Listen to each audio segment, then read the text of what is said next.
So hey everybody, what is going on? Welcome back to the channel. My name is Terry, and today I thought I would finally sit down one-on-one here with y'all and tell you what I love about my Sony A7IV. Now, as many of you know, I spoke about this in the video about me switching to this camera a few months or so ago, that before I bought this Sony, I was a Canon shooter for a long time. Like, I've been a Canon shooter since, I believe, well, when did the T5 come out? It's been a long time. I did have a Sony camera before this. It was the A5000 quite a few years ago. A matter of fact, it's what I got my very first actual YouTube channel up and running on. I loved that camera, but I was always a Canon guy at heart. So I went and bought a T6i, then a A7V, then the EOS R, and now I have the A7IV. And there are a lot of things I love about this camera. To be brutally honest here, and this isn't me trying to, jerk you all around or anything here, but I can't actually find anything that I dislike about this camera for what I use it for, portrait photography, landscape photography, architecture stuff around the city, talking head videos like this here. For what I do and for my needs, I cannot find one thing I don't like about this camera, but there are quite a few things I do like about it, so why not just jump into it? Now, the most obvious thing is what you're seeing right now. The S-Log3 footage from this camera is absolutely beautiful. It's so flexible in post, you could literally make it look like whatever you want. And it has quite, it has a lot of latitude in its grading capabilities and how far you could actually stretch the footage out whenever it comes to pulling down highlights, bringing up shadows, all that stuff, Now, on top of shooting S-Log3, as I touched on a second ago, this camera can also shoot 10-bit 422.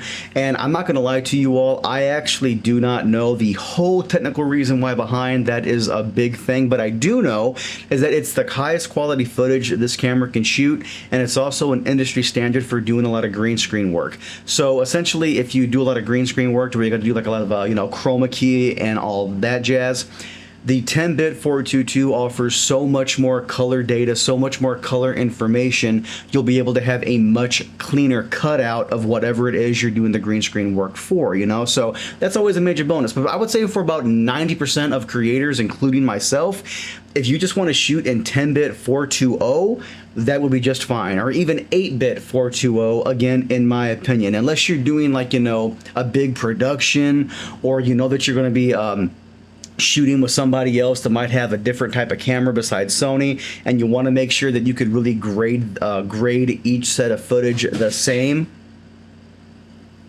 Something fell, it's okay. Then you would want to go ahead and keep shooting in 10-bit 422. But I would say for a vast majority of other people, just anything you want really is fine with this camera. Like anything that comes from this camera looks really good. And just to prove that point, check this out. Now, you might be able to tell this footage looks very, very, very dark. Matter of fact, it's so dark, my eye autofocus is having trouble keeping up here. But I'm going to take this aperture, open it all the way up to f1.8, and I'm going to bump up this ISO, okay? This here, right here, is 6400. And I'm gonna go ahead and bring this all back down in post and give it a good color grade, but it looks this good in a pitch dark room. The only light I have is my windows here and a little light behind my TV, but as far as key lights on the subject here, looks pretty darn good. What do y'all think? Alright, now we're back to what it should look like, huh? Another awesome thing I like about this camera is, of course, the 4K is downsampled from 7K, and while the vast majority of people won't be able to tell the difference, if you were to put actual 4K footage next to the footage from this sensor, you might notice that the footage from the A7IV, even though it is technically still 4K, it's marginally sharper. And that's because it's taking 7K footage, downsampling that to 4K, and in other words, it's fitting this much data into a smaller area, which in turn makes it just marginally sharper. And in my opinion, it does look pretty good. Again, as I said a second ago, I haven't been able to get this camera to look bad doing anything, whether it's photos, video, whatever. Just everything that comes out of this camera just looks that good. Another great thing I love about this Sony A7 IV is Sony's color science. Yes, I know I talked about S-Log3, and that looks great. The standard picture profile on here even looks very good. It also ships with S-Cinetone, which is great because it essentially is just plug and play. What you see here on the little view monitor is what you get. You just set your profile to S-Cinetone, hit record, and unless you want to, you know, bring up the exposure in post or maybe play with the shadows or highlights, it's essentially good to go right out of camera. So that's awesome. But even for photos, like the color science for photos from this camera is wonderful. I have noticed that sometimes, depending on where I'm shooting, there can be kind of like a green overcast, but all I have to do is just adjust for that in post and everything looks absolutely beautiful. And speaking of photos, 33 megapixel sensor on this thing, and I also believe it's rear illuminated too. So you're able to use that rear illumination to let in a lot more light to the sensor to be able to keep that ISO down to make sure your images are nice and clean. In my opinion, the only thing that would make this camera even better is if it was a stack sensor, but Lord knows that for this price point Sony has on this A7 IV, they wouldn't put that in this kind of camera. One can dream though, right? And the last thing I want to touch base on for this camera isn't necessarily the camera itself, but the Sony ecosystem. The main reason why, and I even talked about this on the video about why I picked this camera up in the first place, is that there are so many lenses for Sony E-mount cameras. It is insane. Multiple third-party manufacturers make them at pretty much any single price point you want to pick a camera lens up for. Like this camera lens right here I'm using, it's not a Sony lens. It's actually a Samyang 24mm f1.8. But for, you know, the purposes of doing these videos here, I normally keep it at around f2.8 just because I think 1.8 style shots like this here are kind of not really necessary, but you know, but that's just my opinion, you know. But this lens here was like 350 bucks. The Sony lens, no, I'm sorry, the lens I had before this was the Sigma 24mm f1.4, okay? And yes, it was a faster lens, 1.4 compared to this 1.8, and it was a much heavier lens, okay? But that lens was $900 whenever I bought it. I figured, hey, if this $350, $400 lens is even 90% of what that lens was, I can return that, keep the $500, and I would still have an awesome lens. And sure enough, this lens, this Samyang lens, I get compliments on how this thing looks all the time in photos, videos here on YouTube, or wherever I might be shooting. Like, as long as the end result looks good, I don't care. And again, this lens, for literally half the price of the Sigma, because it's an E-mount lens, so I can go to another company, cheaper lens, whatever I want, because I have that option, I'm perfectly happy with this. And what do y'all think? I think it looks pretty darn good.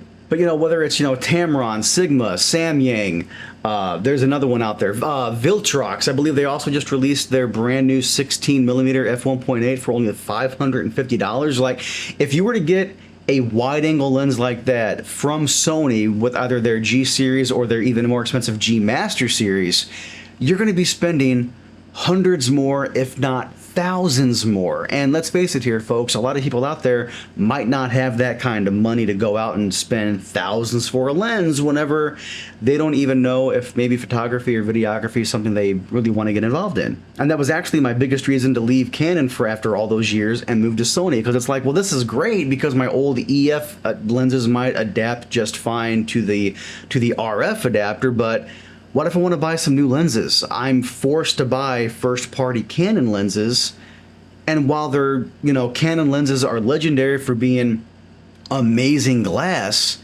they're expensive. They are expensive. And here's the thing, I do recommend people buy first-party glass whenever they can to get all the functionality out of the lens and out of the camera body they might be hooking it up to. You know, like for example, this A7 IV has this really cool feature called breathing compensation, to where sometimes whenever a lens is focusing, it can make the background or foreground look like it's pulsating a little bit, and that's called focus breathing. But whenever you have a first-party Sony lens on this A7 IV body, whenever you have focus breathing turned on, it crops in on the image a little bit, but that helps compensate for that focus breathing to where everything looks just fine, stays in place, doesn't zoom in or zoom out a little bit whenever your lens is focusing. So that's kind of cool, but luckily on this lens here, I don't really think it's that big of a problem. I mean, maybe it's there a little bit, but it's not distracting to me. So frankly, to be brutally honest, I don't really care about it. Like, it's not something I sit here and think about. You know, it's kind of funny. Whenever somebody asks me, hey Terry, how many lenses are available for the Sony E-mount system? I just say yes. Like, hey, how many lenses are there? Yeah, yes. Because there are literally that many lenses out there for this mount system. So yeah, look, to wrap it all up, I love this camera. Like, no BS, y'all, this is the best camera I have ever owned in my life, and that's saying something. You know, again, I was a huge Canon guy. I'm still rooting for Canon, and maybe in the next few years they might actually open up third-party lens manufacturers to make RF glass again, and if they do, then maybe one day I'll switch back to them. But for the time being, this A7 IV, I love it so much. It has opened so many doors for me professionally, and I can't wait to see where this thing takes me 2, 3, 4, 5 years from now. If I'm still using it, I may upgrade later to something else when he has up, but for right now, I have no plans to do that. This camera is wonderful, and if you're looking for a Sony camera to pick up, I highly recommend the A7 IV, or any Sony camera for that matter. But if you want to see more content like this here on the channel, do me a huge favor, get subscribed, hit that bell icon, get this video liked. I will greatly appreciate it, and I'll catch you guys and gals next time.